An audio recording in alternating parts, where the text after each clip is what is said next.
Em 1959, quando Fidel Castro anunciou ao mundo que sua revolução era comunista, passou a ser apoiado por Moscou. Com isso, a União Soviética iniciou uma campanha para dominar com a ideologia marxista a América Latina, onde os partidos comunistas formariam grupos de guerrilha armada com dinheiro soviético, repassado por Cuba. No Brasil, foram criadas 29 organizações guerrilheiras, onde Fidel Castro vislumbrou expandir sua revolução comunista. Em 1961, o presidente do Brasil, Jânio Quadros, condecorou o guerrilheiro cubano Che Guevara com a Ordem do Cruzeiro do Sul, sem imaginar que 4 meses antes o Partido Comunista Brasileiro acertara com Fidel Castro o envio de jovens brasileiros para o treinamento de guerrilha em Cuba, com a finalidade de preparar quadros revolucionários que desencadeariam a luta armada no Brasil. As ações armadas já existiam antes de 1964 no governo de João Goulart, através das Ligas Camponesas de Francisco Julião e do Grupo dos 11 de Leonel Brizola. Com a chegada ao poder, em 1964, do presidente Castelo Branco, centenas de comunistas e políticos de esquerda refugiaram-se no Uruguai, onde formariam a Frente Popular de Libertação, que a partir de 1965 empreenderia atos de sabotagem urbana e focos de guerrilha rural no Brasil, principalmente na Serra do Caparaó, cujos guerrilheiros, apoiados por Leonel Brizola, foram combatidos e vencidos por tropas da Polícia Militar de Minas Gerais. Em 1966, a esquerda brasileira, decidida a tomar o poder à força e em curto prazo, passou a adotar táticas terroristas como as que foram usadas pelo grupo guerrilheiro Ação Popular, que ao explodir uma bomba no saguão do Aeroporto Internacional de Guararapes, em Recife, matou o jornalista Edson Regis de Carvalho e o almirante Nelson Gomes Fernandes. A influência da Revolução Cubana passou a servir de modelo para muitos revolucionários como Carlos Marighella, do PCB, que em 1967 viajou a Cuba e participou de um evento sobre a propagação da luta armada no território brasileiro. De volta ao Brasil, em setembro de 1967, Marighella criou a Ação Libertadora Nacional, ALN, e começou a recrutar jovens brasileiros entre os estudantes que, depois de preparados ideologicamente, foram enviados a Cuba. Em 1968, com a chegada ao Brasil do primeiro contingente da ALN de guerrilheiros formados em Cuba, entrou em cena Carlos Lamarca, capitão do Exército e militante da Vanguarda Popular Revolucionária, VPR, que se uniu a Marighella e em janeiro de 1969 explodiu 50 quilos de dinamite no QG do 2º Exército, matando na explosão o soldado do Exército Mário Cosel Filho e ferindo 6 militares. E ainda, na cidade de São Paulo, os guerrilheiros avançaram com um veículo roubado e abordaram o capitão Chandler, do Exército dos Estados Unidos, que se encontrava no interior de um automóvel quando saía de sua residência. Chandler foi morto por uma rajada de metralhadora em frente da esposa e do filho de 9 anos. O Comando de Libertação Nacional, Colina, criado em Belo Horizonte no ano de 1968, executou na capital mineira vários assaltos a agências bancárias e atentados à bomba. Os guerrilheiros se reuniam durante as sessões de cinema no Cine Caiaca, localizado na área central de Belo Horizonte, para planejarem as ações de terror e guerrilha. A situação estava ficando caótica no país. Os guerrilheiros praticavam atentados à bomba nas grandes cidades, matando e ferindo vários inocentes, aumentando a insegurança e o medo da população, que passou a exigir ações imediatas do governo brasileiro para acabar com a violência praticada pela guerrilha. Atendendo ao clamor público para combater o terrorismo e a guerrilha com mais rigor, o presidente Costa e Silva editou o Ato Institucional número 5, AI-5, que previa o exílio e punições mais severas aos autores de atos de guerrilha terrorista praticados contra a população brasileira. Em desafio à nova medida do governo de proteção à sociedade, Carlos Marighella, em 1969, lançou o seu mini-manual do guerrilheiro urbano. Neste mesmo ano, só no Rio de Janeiro, a ALN, para aumentar os seus recursos financeiros, praticou 30 assaltos, sendo a maioria deles contra as agências bancárias.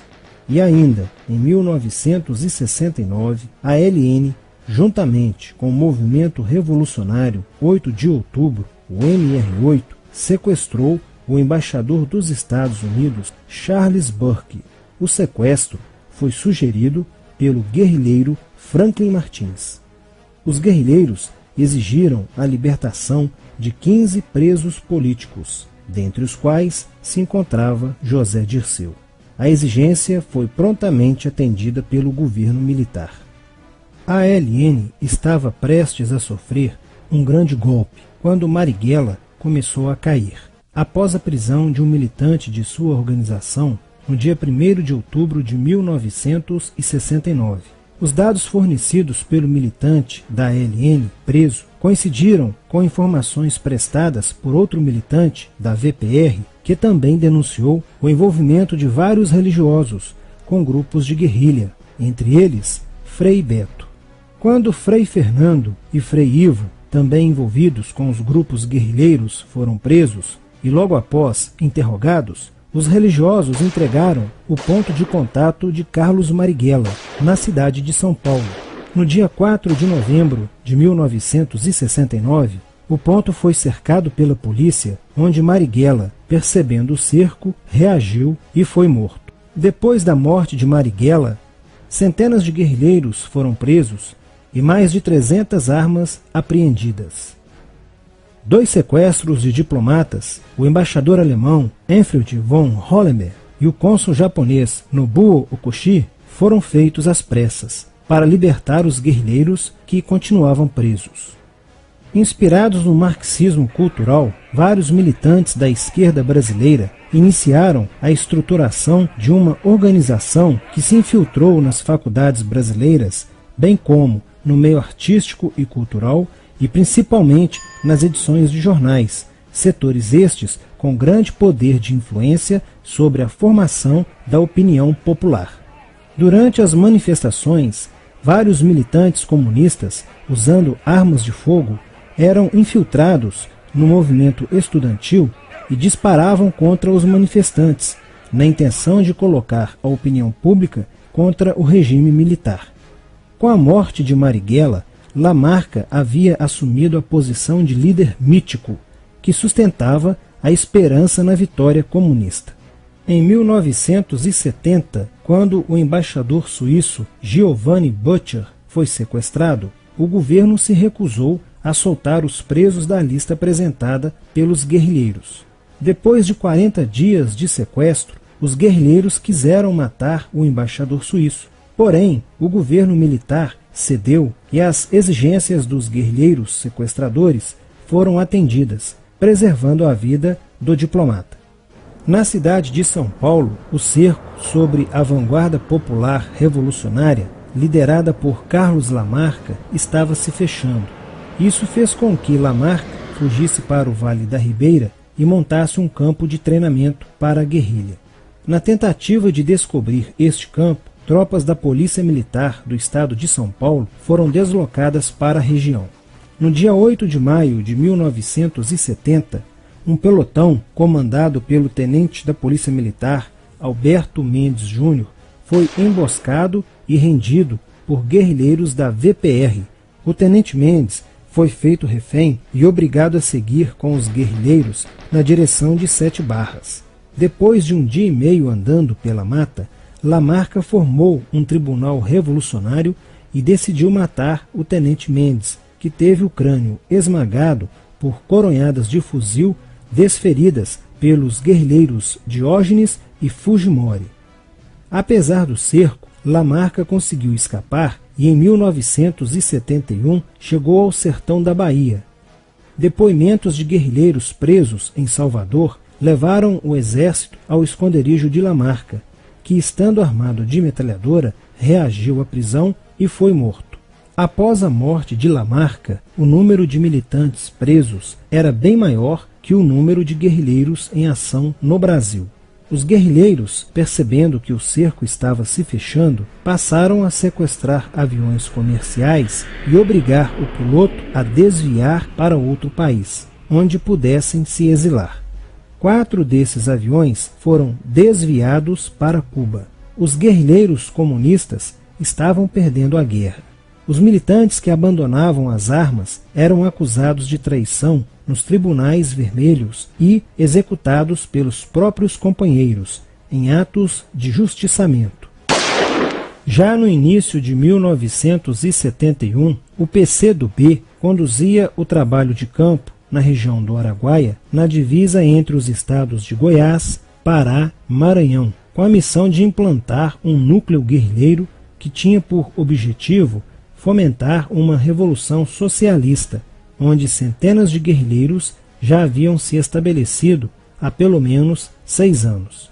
No início de abril de 1972, o presidente Médici enviou à região do Araguaia equipes especializadas em inteligência que, da busca do conhecimento sobre a atividade clandestina, logo efetuaram as primeiras prisões, entre elas a de José Genuíno, primeiro guerrilheiro preso no Araguaia. Logo após, o exército sofreu as suas primeiras baixas, ao ter um grupamento emboscado por elementos liderados por Oswaldo Orlando da Costa, conhecido por Oswaldão.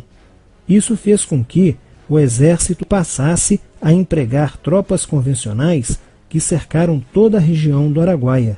Com a derrota cada vez mais próxima e com o total abandono logístico do PCdoB, ao qual os guerrilheiros foram relegados, sem armas, comida e remédios, vários militantes da guerrilha encurralados quiseram se entregar, mas foram mortos pelos próprios companheiros em atos de justiçamento.